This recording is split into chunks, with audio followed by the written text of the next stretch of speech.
So I'm excited to dive deeper because I've been using flower essences for a couple years now. And it was Mhm. only until recently that I really felt like I was in a state of receiving where they actually started to click and Mhm. like embody.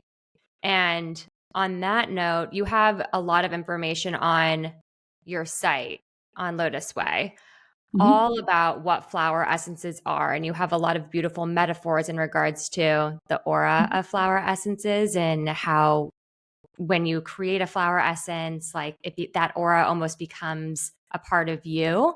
Can you explain a little bit more about the energy exchange that happens when we Mhm. consume flower essences? Yeah, I mean, I like to bring it to something, like you said, always to a metaphor that we already understand. And we have these cell phones in our daily lives. And we know that if we don't use headphones and we just like hold the cell phone up to our ear for, say, like an hour-long conversation, your ear starts to feel really fried and uncomfortable. And Mm, that's a really like simple daily experience that everyone has had with what happens when you introduce an electrical frequency or an energy into your field and your physical and etheric bodies that's not compatible with your own. mm, So in the case of flower essences, we're talking about Mother Nature energies and life force that is totally compatible with our own. So instead mhm, of like kind of draining us, it's like tuning the symphony orchestra.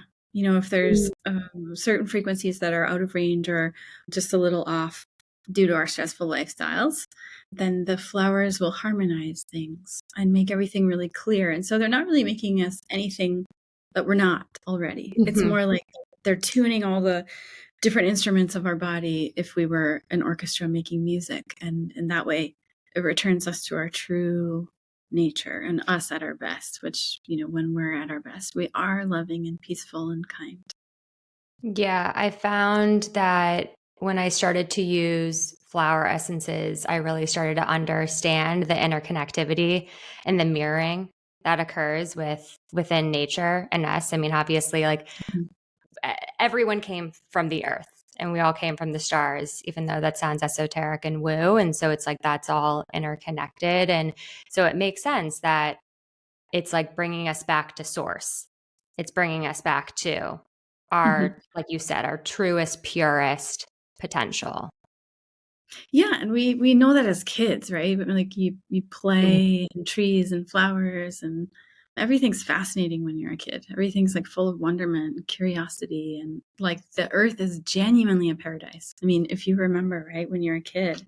playing around, like whatever your first experiences were, it's like we're living in paradise. And then Mm. we get older and we kind of forget and then we ignore it. And then it's just like suddenly out of our purview. We don't see it.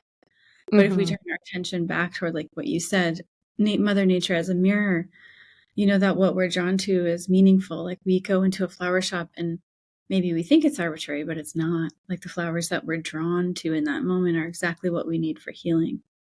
So there Mm. is this constant communication that's occurring between us and flowers and plants and Mother Nature. It just isn't visible necessarily. And so in the Western world, we tend to negate anything that we can't necessarily see with our eyes. Totally. That makes sense.